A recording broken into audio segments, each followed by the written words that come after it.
Welcome to Running It Back, the lessons learned from sports podcast. Mike Palmer here, joined as always by Tarlin Ray. We're going to talk about Ja Morant.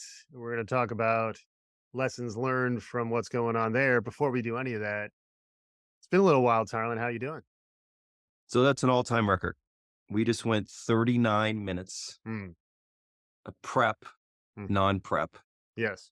just getting a chance to catch up. And really, you were trying to, for 35 of the 39 minutes, to explain why you cut me in the South by Southwest Yeah. roster. Last year, for those who remember, Palmer, South by Southwest EDU is back. And he is the lead, the first act on the live podcast stage. And I had the privilege of being there with Palmer last year. It's technically an honor and a privilege, but yeah. Packed audience of 20 that found their way. A heroic audience. We kept them alive, tons of questions. And then I found out through a LinkedIn post when he posted who his guest would be. Yeah. I guess I was no longer available, no longer there. Actually, the reason I wasn't there, and quickly want to talk about youth sports, is I had an opportunity to take my younger daughter to a volleyball tournament in Vegas, Mandalay Bay Convention Center. I have never seen anything like this industry that is youth girls volleyball, 200 teams, minimum 10 players a team, 2,000 girls, add on all the parents. And it was massive. I've been to convention centers. I've been to trade shows, and you're expecting to put up a booth. Yeah. Not to walk in and see 200 sport courts, nothing blocking between the courts, whistles as loud as ever. I saw the picture. I was saying, hang a curtain. Come on. Just hang a curtain, people competing. We grew up in a totally different era. You went from season to season, played whatever sports you were going to play that season. This is now year round. It's a massive industry. But I would love at some point for all of us parents, and I have no expectation. I just want my daughter to compete, have fun, learn to work through trying times, have a little adversity, know that she can get through it. But if you do the math, there are only so many women's volleyball teams in college, D1, D2, D3, and we have thousands of kids and parents thinking that this is the way they're going to get it. So it's tough, the amount of money that you spend. We talked about the parents like, so why are we paying? Why do we need to pay to come in the building just to see my daughter play? But a massive, massive industry. Proud of the girls. They really fought back. They finished tied for 17th out of 114 teams in their division. They had some games where in the 1 day, 2 day tournaments leading up to this, if they got down 6 or 7 points, it was a wrap. It was done. They were losing that set. They're in the top quintile then, I believe. They were in the gold bracket. They're gold, there was silver, there were bronze. There was flight 1, flight 2, flight 3, flight 4, and flight 5. Yeah. They were in the gold. Sure. But proud.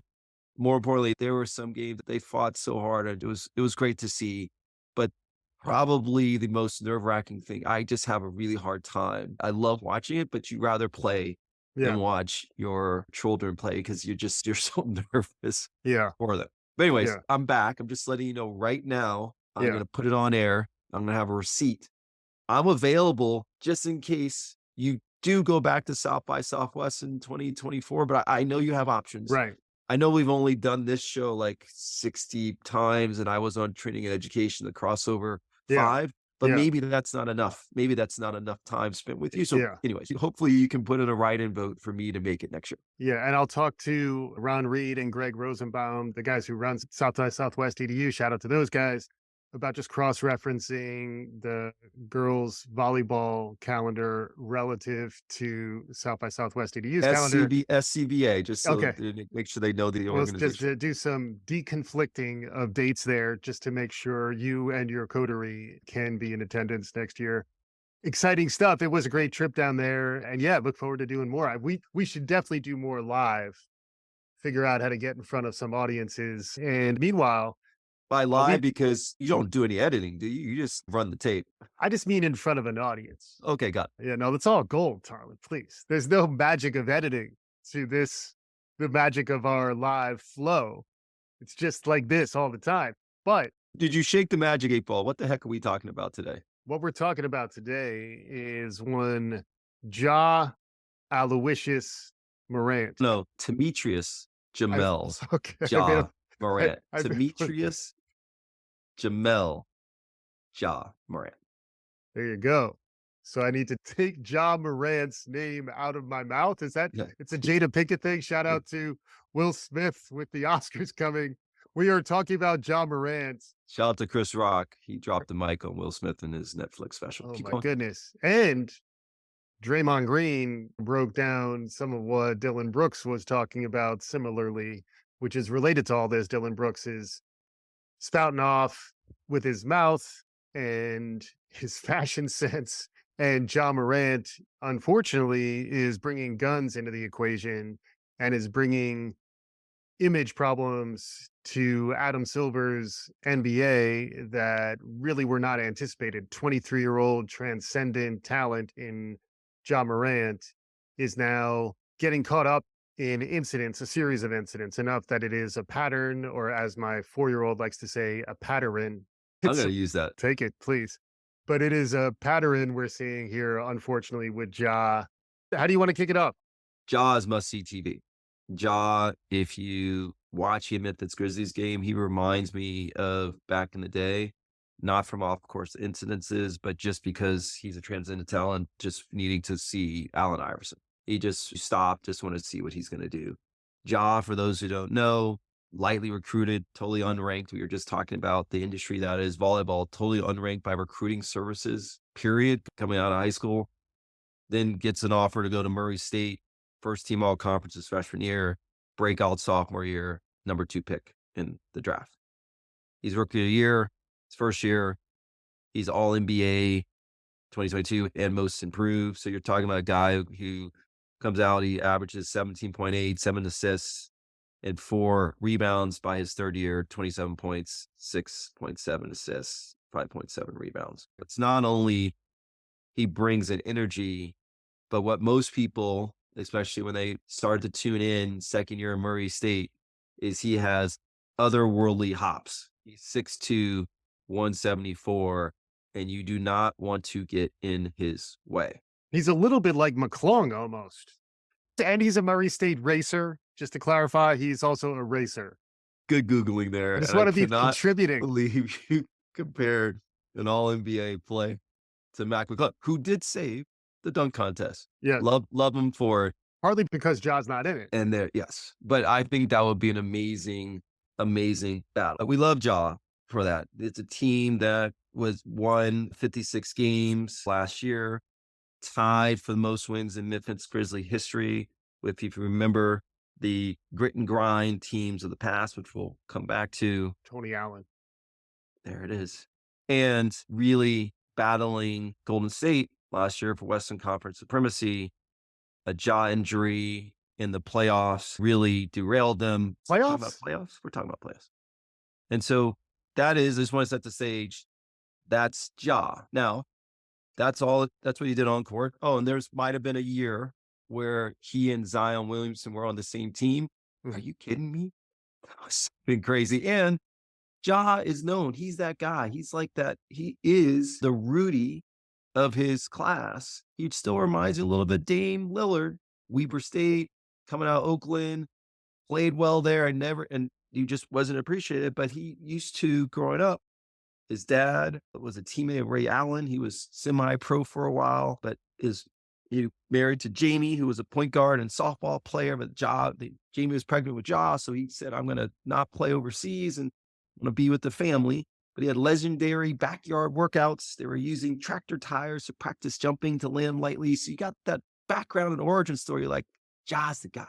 Oh, and also his dad did all of this while looking a lot like Usher, you know? Who is at the Luxor because he has a residency there. So we were trying to figure out whether to watch the game or are we going to go watch Usher do his thing. I chose volleyball.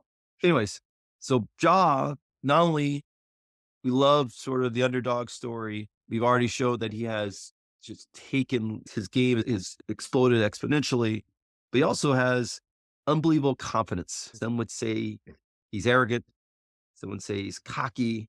I did see Some- cocksure. I saw it. He's cocksure. Some would say he does a lot of talking Yes. to a point where he said he would absolutely kill Jordan 101. The quote was, he would cook him. So that is with Ja. You have someone who is must-watch TV, $193 million contract, leading a Memphis Grizzly team back to sort of their glory days, and really unafraid, as he said, there's no one in the West I'm worried about because he thinks they can take it all.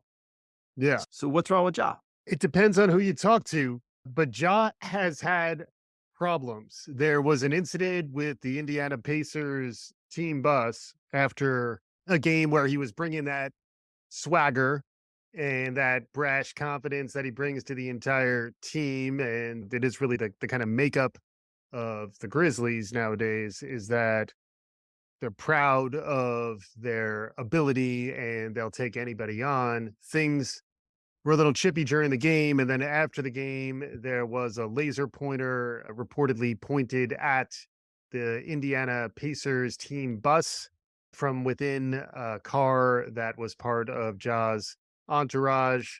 That was followed by an incident recently at a mall where Ja had been playing basketball against a teenager.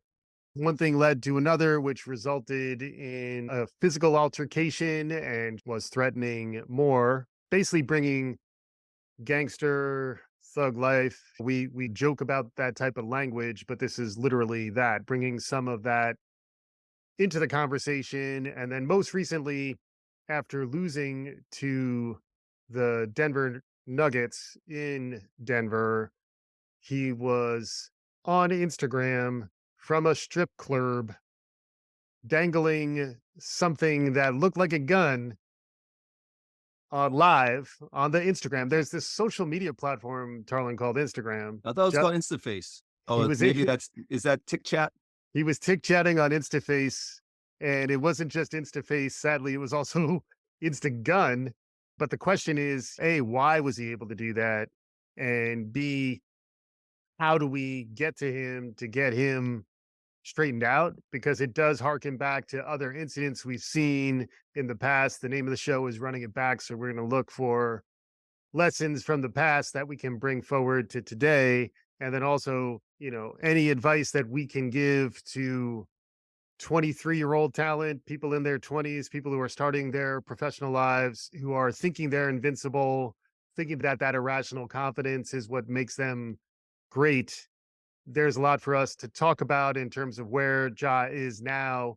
He's serving a suspension that's at least 6 games. It's an ongoing situation as we're recording this.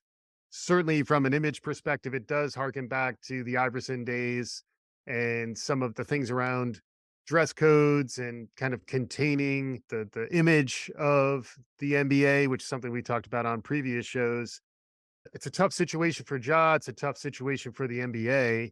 I know we're trying to wrap our heads around it in terms of a through line. I don't know where you've landed so far. I hate to do this, but I'm getting a call in from the booth. We do have a new intern. So Barbara Yeah. has a new intern there and Maxwell there. So they're fighting to get me new information. I want to make sure we get a correction in. Okay. It's like Please. those new commercials where they have two people, they get to throw a flag to go back to Yes. see. Yeah, Yes. so I'm gonna throw a flag. I'm gonna make sure that I was doing this without notes. we can set the record straight. It's like a game of chicken. You basically throw like, okay, now do the exposition, Mike. Explain the thing. I'm like, no, I threw that to you, so you could do that. Please continue. I just want to see how you do. So let's talk about things that have happened. Yeah. Yes, he was post a game in Denver, tough loss. He was in the strip club and he was flashing a gun. That was on IG Live. That's called IG Live. Okay. Yes.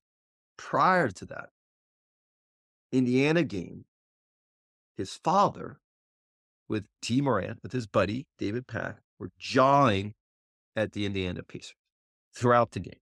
David Pack actually got thrown out. Then after the game, allegedly, in two cars, they were waiting for the Pacers and their staffers, jawing at them for like 20 minutes. One car leaves, and the car that Ja Morant's in, allegedly. And as they were jawing, they said, come get this, come get this. Allegedly had one of those red laser pointers that was flashed at the team and staffers as they drove off. And Ja said they're all lying, but they did their, I'm doing some air quotes, investigation. Everything's Yeah. fine. That's still not a correction, but please continue. Yeah. I'm just making sure it wasn't Ja. It was, there's a reason I'm saying it was start with T. Then mom, Ja Morant, at a mall, let's be accurate, at a Finish Line store, probably looking to get some shoes, Sure. got in a dispute with a worker. Mom calls Ja. Well, I don't know if mom called Demetrius or Ja, but mom calls Demetrius DeMel. Ja says they're having an issue. And Ja showed up with 9 people. And there was an altercation with security guard and some issues at Finish Line. I mean, I've been to Finish Line before. It's tough. I'm often heated. It's like going to the DMV. I'm ready to fight. Third, sister at a basketball game was called the B word. Ja, Jamie, not T this time, about 5 other people, then are trying to make their way to get at this 17-year-old who disrespected his sister. At one point, someone in Ja's entourage knocks the phone out of the person's hand who's filming. Ja might have, at some point, someone might have flashed a gun. And once again, there's some investigation going on there. So I figured out a little bit for me with Ja is he's a likes to fight guy. And we've all had that person, at least I've had growing up, where you're like in college, you're like having a good time, but then you're keeping an eye on your friend who's got this look in his eye that may have had a couple drinks, and you know something's about to happen. And now me, like the fighter, Yeah. it's your guy. So Right. all of a sudden, you got to back him up. But that to me, Ja, bringing an entourage of 7 people with Yeah. T, 9 people for his mom, 5 people for his sister because they got called a word. That's a little bit of who he is right now. So if you run it back to the grit and grind days of Zach Randolph and Marc Gasol and Tony Allen, Shane Battier and Mike Conley, I was going to say Mike Conley's been around forever, so he had to have been there then. Yeah. Tayshaun Prince, JaMychal Green, Yeah. Jeff Green, they did all the battling and bruising on the court. That's right. But the new version of Memphis, otherworldly talent, the Paul Bunyan and Steve Adams, who doesn't start the fight, but you are never, that's the one dude, literally Yeah. the one dude who makes it, I will never fight Steven Adams. He's the strongest dude in the world. Then you got Desmond Bane. He literally looks like Bane. That guy's one muscle. So not that they're likes to fight, but then you got the 2 dudes who likes to fight dude. You got Dylan Brooks, Mhm.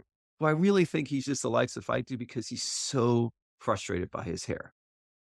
He is like, LeBron, I've been in your hair club for men for a while, but I still can't cover this up. It's just a slight curl coming down and this Yeah. balding everywhere. But And he's he making thinks- moves. He's not just shaving it though. Like he's trying some and he stuff. thinks he's a tough guy. And then you got Ja. So otherworldly talent that can't switch off that the guy who maybe because he's undersized or maybe because he wasn't respected, now he has the respect, who can't turn off the talking. So you don't have to edit me out, Palmer. I'll do it myself. Who's cocky and confident, but won't back down from an altercation. That is not life-threatening. That is born out of disagreements, miscommunication, and talking. So that's who he is. And that to me is a reflection of who Memphis is right now. You got some solid guys and Jaren Jackson, who's going to be defensive player of the year. They're finally getting their pieces back. You got Tyus Jones, who surprisingly is a really serviceable guard, even though I got this thing with the Dukies, but he's playing well. Hard to see Brandon Clark tear his Achilles, but he was a flyer off the bench. They brought over Luke Kennard in a trade, so you got a lefty, another Dookie to shoot some threes. But then you got 2 guys, and I would say Dylan's a leader, but 2 guys that are playing tough guys, and they can't turn off that filter when it's like, when do you walk away? When do you say, is it disrespect and I got to make sure I rep myself? Or is it more important to make sure my family's safe and I just remove myself from the situation? Yeah. So anyways, that was thank you, Maxwell. Was it Barbara, Susan? I can't remember who's up there today. I just want to set the stage. And that was my take on Ja and whether or not I think he just has a really hard time turning on and off. Why does he have to be that guy? Right. And there's something generational going on here too. He's 23 and he is part of the rising talent. He was a couple of ping pong ball bounces away from being a New York Knick. So that still hurts a little bit for those of us. Although Who'd you guys get in that draft? we did get RJ Barrett. Yeah, you're welcome. But Jalen Brunson, we trust. We're building something there. There's a culture. It's a winning culture. Join us. You can If only be on the you're, Knicks if you're a lefty. but I do think it's generational. Even within the NBA, the Grizzlies are very much the young rising team. Taylor Jenkins, their coach, has his hands full in providing enough leadership. There was a quote recently from Dylan Brooks saying that, there's other players, they don't want Melo, they want Udonis Haslam. They want that level of veteran on their bench. Also because similar to Adams, if things go down, you kind of want Udonis on your side. Charles Oakley, Udonis, and Steven Adams. Exactly. But the truth is, for the NBA, and Jalen Rose is famous for talking about this, it is very much of a hold me back league. And also, if you're flashing your gun on Insta, you're probably not going to shoot it. And if you're intimidating people with the laser coming out of your car, you're also probably not going to shoot it. Hopefully, who knows? If you have the gun's probably going to go off at some point. But there is a level to which this is braggadocious. This is a little bit of bravado. This is showing out so that people think you're hard. There's been pushback from the older generation in the league. Most recently, Draymond Green getting into it with Dylan Brooks about how hard he actually is and whether he has a right to say anything. It is one of those places where I never want to say shut up and dribble because I understand all that is wrong with the history of We that just language. we just lost 50% of our We fans. did Keep lose going. our audience. It was nice knowing you. But there is a place where, prove it on the court first. And it's hard because I think he's 23. And there's also a place where, they don't finish college, their college experience, how much mentorship are they actually getting? He's at Murray State. It's probably not as much of a culture as it is the Ja Morant program when he's there. Then he goes to Memphis. It's basically the same thing. So he can kind of do no wrong. He is the guy and he's transcendent in terms of his talent. If you're Taylor Jenkins, if you're Adam Silver, if you're the leadership for the Grizzlies, if you're even his teammates who are trying to get through to him, what's your message? We run it back because we like looking at history. You have to learn from the past. Talk about cautionary tales. You have guys that have been on top of the world and blown it. And I don't know if it's Jason Williams who shot his driver, Plaxico Burress who shot himself in the leg, went to jail. Yeah. I really point to one guy, and it's funny. You said he's 23. This is a person who said, listen, he's 23 and people do dumb things when they're 23. And that's one Gilbert Arenas, formerly known as Agent Zero, played for the Arizona Wildcats, joined the draft after 2 years. They went to the finals, lost to Duke in his sophomore year, his 31st pick, played for Golden State, most improved player, and then got a contract, 6 years, $60 million contract to the Wizards. There was a 4-year run where Gilbert Arenas was the guy, 6'4". He was like the bully ball point guard. He was just thick-shouldered, could get anywhere on the court. At one point, scored 60 on Kobe and the Lakers. Talked about it. That was probably a mistake. But over a 4-year stretch, 19.6 points, 5 assists, 4.6 rebounds, 25.5 points, 5.1 assists, 4.3 rebounds, 21.3 points, 6.1 assists, 3.5, and then spiked to 29. In that 4-year stretch, 3 All-Stars, 4 straight years that the Wizards went to, not the Bullets, the Wizards went to the playoffs, and a couple of things happened. Randomly, someone fell into his leg and had an MCL injury, and Agent Zero, Gilbert Arenas being Gilbert Arenas, got in a battle with the staff, whether or not he should come back. So there's all this controversy, whether or not they didn't protect him and he shouldn't come back so fast, but he kept having to have injury or surgeries on the same knee. So injuries happen. And if you look at Ja's career, he's not played a complete season. Last year, they were better than the Warriors. Ja doesn't get hurt. They beat the Warriors. Ja got hurt this year again. So injuries happen. Things can get taken away from you in a heartbeat. So that's why I think about Ja and his 4-year stretch. It's very similar numbers.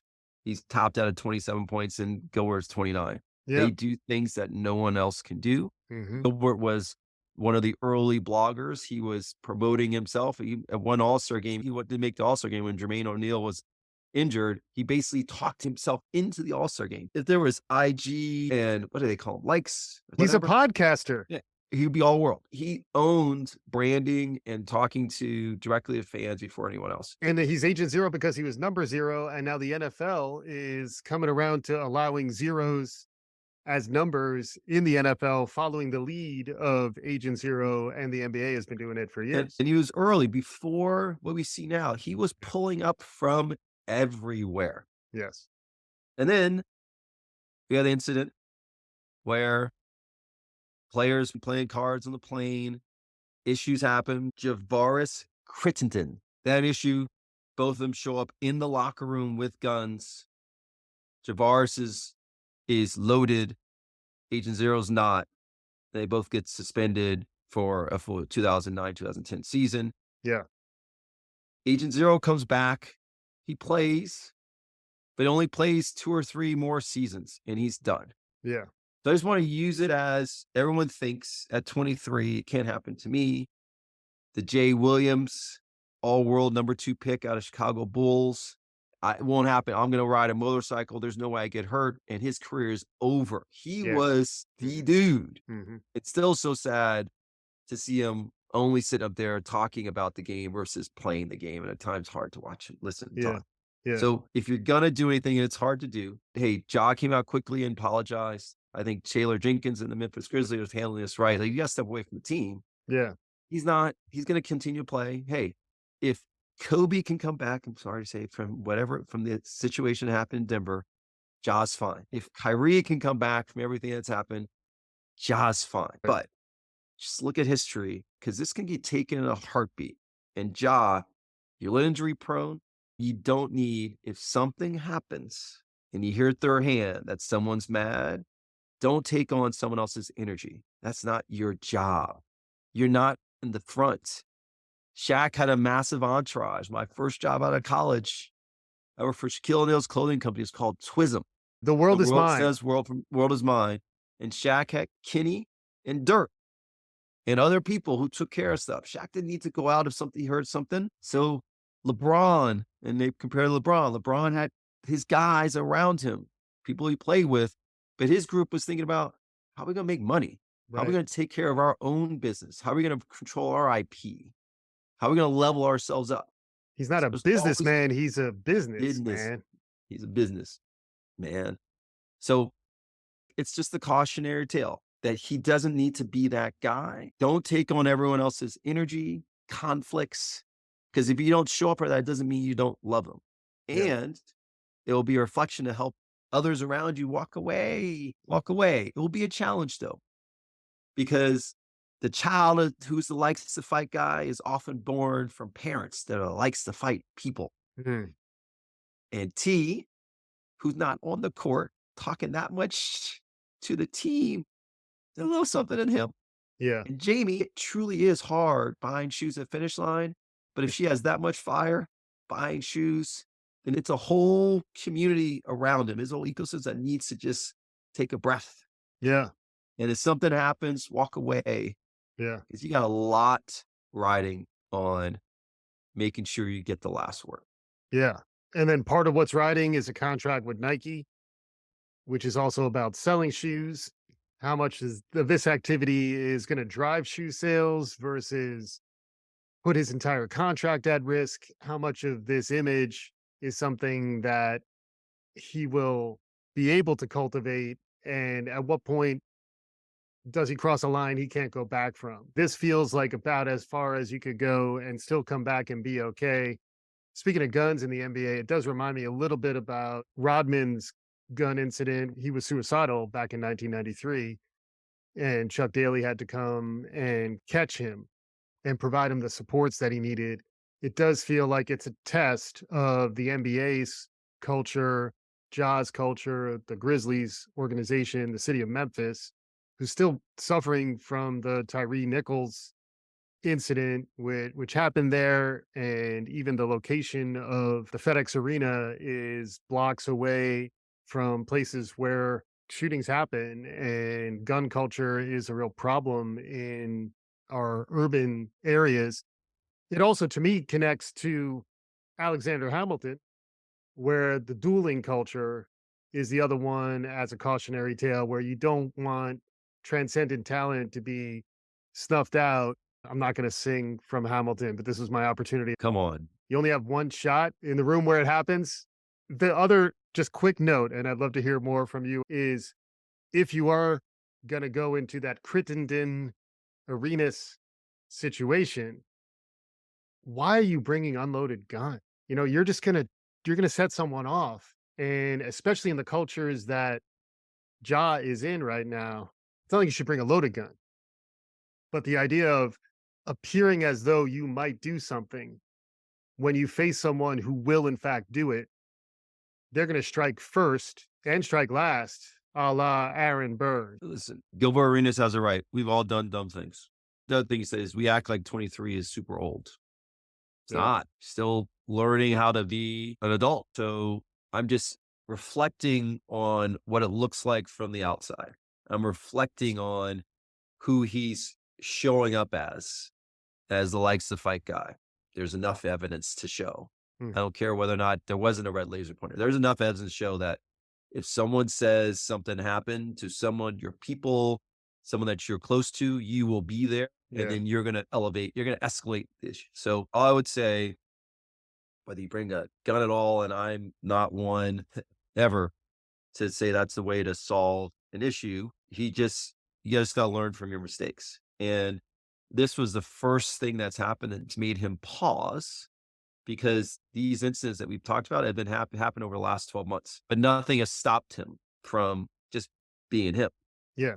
So to have a real reflection, Ja's going to take 2 games off. Really? Oh, that's good. Good. He's going to really. Okay, maybe now it's 4. He should really take. What are they going to do? Like really take stock. Like this can be taken away. Yeah. That's the only way you learn. And listen, he's not labeled for the rest of his life. Allen Iverson, who went through a terrible incident where it wasn't him, but there was a melee sergeant, like he was able to continue with life. People make mistakes. Yeah. My only thing I'm to reflect is I hope that he actually has to spend time, and not only himself, but with his team, his Mhm. parents, everyone else, to reflect and say, "Oh, this can get taken away. So what do we do to course correct?" And that's everyone should get a second, third chance. He may have issues with the 17-year-old mom who were traumatized and felt like their life was threatened. I guess the case is closed in the end of Pacers and that team. Colorado was pulled up a case where we're looking into carrying a gun into an establishment, but they're not going to press any charges. So things are happening, skating, but hey, you're on a thin ice, and hopefully he just takes a pause. In the same way, listen, Meta World Peace, formerly Ron Artest, who is that other dude? So that's the final 4, the Mount Rushmore of I don't want to fight that dude. Queensbridge, He true warrior, Ron Artest. he learned a similar lesson after the Malice in the Palace. And I just hope that he takes pause. That's all we can do in life when you make a mistake. And I want to truly show up a different way. Don't lose the cockiness, be arrogant, say that no one can take you in the West, but you got to turn that off in different parts of your life. Mhm. And look at the people who are surrounding you. Hopefully, they can point Ja in the right direction because what he can do on the court is truly transcendent. And it's something for us to continue to track as the NBA heats up. Also, as a tease for an upcoming episode, there is a documentary out on Showtime called New York City Point Gods, NYC Point Gods. I'm in the middle of it. Tarlin just watched it. It is something we'll be covering soon. That's must watch. It's homework assignment. What was in the water to breed so many dominant point guards out of New York City. So just that's a tease. And then a second tease that's coming is we're going to talk about innovators in sports. And the jumping off point for that was watching the Bill Russell documentary on Netflix. So we're teasing the next two shows. It's all figured out. This is the power of planning. Tarlin, thank you for joining us on today's show. My pleasure. And for our listeners, hopefully you enjoyed what you're hearing. If you do, please subscribe. Visit us at runningitback.fm. We'll be back again soon. This is Running It Back.